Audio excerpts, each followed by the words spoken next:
சாய்ராம் ஜெய ஸ்ரீ சாய்ராம், ஜெய் சாய்ராம் எங்கள் ஸ்ரீ சாய்ராம். ஓம் சாய்ராம். சாய் அன்பர்களுக்கு என் பணிவான வணக்கங்கள். சாய் சச்சரித பாராயண தொடரில் இன்று முடிவுரையை பாராயணம் செய்யலாம். ஓம் சாய்ராம். முடிவுரை. நாம் 51வது அத்தியாயத்தை முடித்துவிட்டு கடைசி அத்தியாயத்துக்கு வருகிறோம். இதில் முடிவுரையாக சொல்லும் பொழுது ஹேமந்த் பந்த் மராத்திய புனித நூல்களில் உள்ளபடி இதுவரை உள்ள அத்தியாயங்களில் கூறப்பட்டுள்ள விஷயங்களை பாடல்களாக அட்டவணைப்படுத்தி எழுதப் போவதாக கூறியிருந்தார். ஆனால் துரதிருஷ்டவசமாக அம்மாதிரி அட்டவணை ஹேமந்த் பந்தின் எழுத்து பிரதிகளில் இல்லை. எனவே பாபாவின் ஆசி பெற்ற சிறந்த பக்தரான தானேவை சேர்ந்த மாஜி மம்லதார் திரு பி.வி. தேவ் என்பவர் அதை அமைத்து வழங்கினார். ஆங்கில புத்தகங்களில் ஆரம்பத்தில் அட்டவணை கொடுத்து ஒவ்வொரு அத்தியாயத்தில் கண்டுள்ளவற்றை அதன் தலைப்பில் கொடுப்பது போல் இந்த அத்தியாயத்தில் கண்டுள்ளவற்றை அட்டவணையின் கடைசியாக கருத வேண்டாம். எனவே இதை முடிவுரையாக கருதுவோம். துரதிருஷ்டவசமாக இந்த அத்தியாயத்தின் கையெழுத்து பிரதியை சரிபார்த்து அச்சிடும் வரையில் ஹேமந்த் பந்த் உயிருடன் இல்லை. அது அச்சகத்துக்கு அனுப்பப்படும் சமயம் தேவ் அவர்கள் அவற்றின் முடிவற்ற நிலையையும் சில இடங்களில் புரிந்து கொள்ள முடியாத நிலையில் இருப்பதையும் கண்டார். ஆயினும் அது அவ்வாறே பிரசுரிக்கப்பட வேண்டியதாயிற்று. அவற்றின் முக்கியமான தலைப்புகள் இங்கு சுருக்கமாக கொடுக்கப்பட்டுள்ளன. சத்குரு சாய் மகிமை. விருப்பு வெறுப்பு இல்லாதவரும் உயர்வு தாழ்வுகளை கருதாதவரும், எவருக்கு பக்தர்கள் எல்லோரும் ஒரே மாதிரியாக காணப்படுகிறார்களோ, எவர் உயிரினங்கள் எல்லாவற்றிலும் எவ்வித பேதமுமின்றி கலந்து நிற்கிறாரோ, எவர் இந்த அண்ட சராசரங்களில் உள்ள அசையும் அசையா பொருட்களை பகவான் பிரம்மனுடைய ரூபத்தில் உண்டாக்கி வீடுகள், அரண்மனைகள் மற்றும் ஆகாயம் இவை யாவற்றையும் சூழ்ந்து நிற்கிறாரோ, அந்த சமர்த்த சாயியை சாஷ்டாங்கமாக நமஸ்கரிக்கின்றோம். அவரை நினைத்தாலும் சரணடைந்தாலும் அவர் நமது எல்லா விருப்பங்களையும் நிறைவேற்றி நம்மை வாழ்வின் லட்சியங்களை அடைய செய்கிறார். லோகாயுத இம்சைகளாகிய இந்த சமுத்திரத்தை கடப்பது மிக கடினம். மோகம் என்ற அலைகள் உயர்ந்து தீய எண்ணங்களாகிய கரையை நோக்கி ஓடி மோதுகின்றன. ஆதலால் நமது மன வலிமையாகிய மரங்கள் வேருடன் வீழ்த்தப்படுகின்றன. அகங்காரம் என்னும் காற்று கடுமையாக வீசி கடலை கொந்தளிக்க செய்கிறது. வெறுப்பு, கோபமாகிய முதலைகள் பயமின்றி திரிகின்றன. நான், எனது என்ற எண்ணங்களும் மற்ற சந்தேகங்களும் நீர் சுழல்களாக இடையராது சுற்றி கொண்டிருக்கின்றன. திட்டுதல், வெறுத்தல், பொறாமை ஆகிய எண்ணற்ற மீன்கள் அங்கு விளையாடுகின்றன. இவ்வளவு பயங்கரமானதாகவும் கொடுமையானதாகவும் இந்த கடல் இருந்தாலும் சத்குரு சாய் இதை அழிக்க வல்லவர். அவரது பக்தர்கள் இதை பற்றி பயமடைய வேண்டியதில்லை. நமது சத்குரு இந்த கடலை பத்திரமாக கடப்பதற்கு வேண்டிய படகு போன்றவர். பிரார்த்தனை. இப்பொழுது நாம் சாய்பாபாவின் முன்னே முழுவதுமாக விழுந்து அவர் பாத கமலங்களை பற்றி கொண்டு கீழ்கண்டவாறு எல்லோரும் எல்லாவற்றுக்குமாக பிரார்த்திப்போம். எங்களது மனம் கண்டவாறு அலையாமல் தங்களை தவிர வேறு எதையும் விரும்பாமல் இருக்கட்டும்.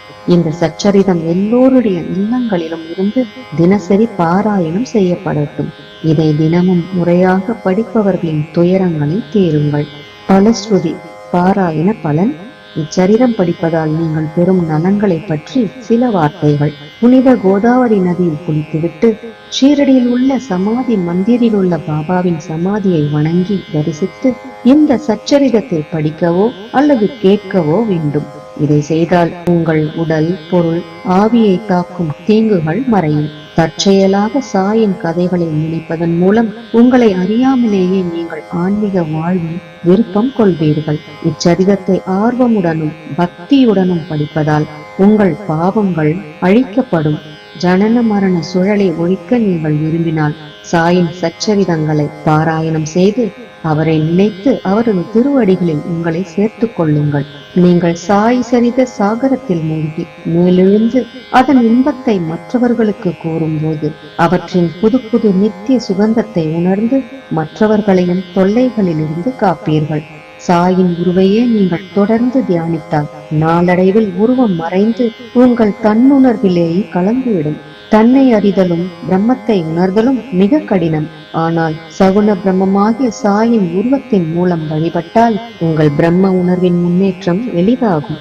பக்தனானவன் தன்னை சாயிடம் பரிபூரண சரணாகதியாக்கிவிட்டால் தன்னுடைய தனித்தன்மையை இழந்து ஐக்கியமாகி கடலுடன் நதி சங்கமிப்பது போல் அவருடன் ஒன்றாகிறான்.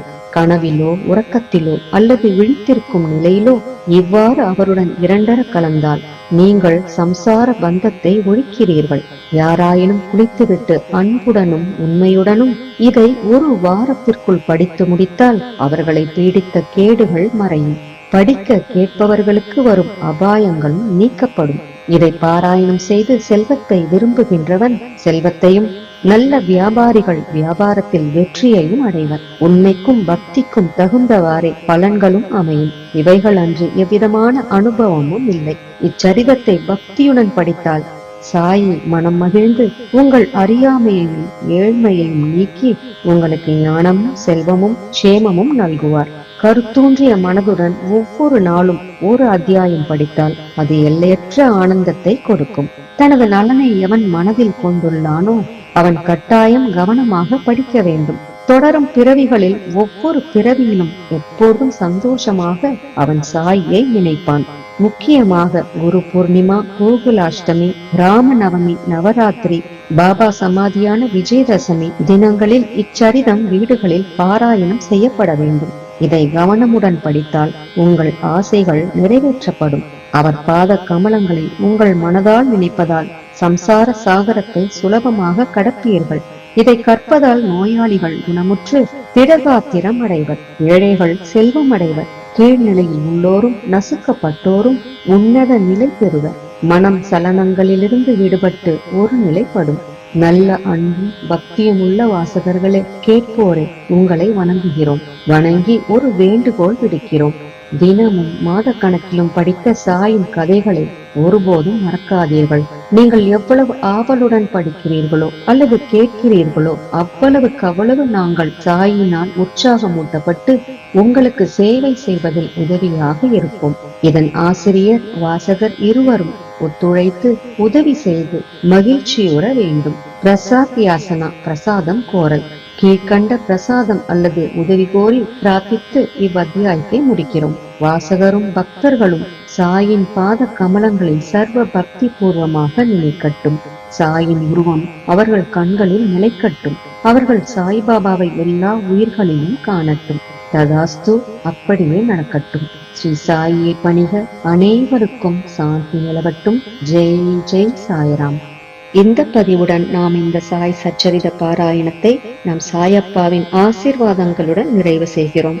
இதை நம் சாயப்பாவின் பொற்பாதங்களில் சமர்ப்பணம் செய்யலாம். இதுவரை இந்த சாய் சச்சரிதத்தை என்னுடன் சேர்ந்து படித்தும் கேட்டும் வந்த அனைத்து சாய் பக்தர்களுக்கும் என்னுடைய பணிவான நன்றிகள். அனைவருடைய பிரார்த்தனைகளையும் நம் சாயப்பா நிறைவேற்றி வைக்க வேண்டும் என்று நான் மனதார பிரார்த்தனை செய்கிறேன். அனைவரும் அனைத்து நலன்களையும் பெற்று மிகவும் சிறப்பான, செல்வ செழிப்பான, மகிழ்ச்சியான, நிம்மதியான, ஆரோக்கியமான வாழ்க்கை வாழ நம் சாயப்பா நம் அனைவரையும் ஆசீர்வதிக்கட்டும்.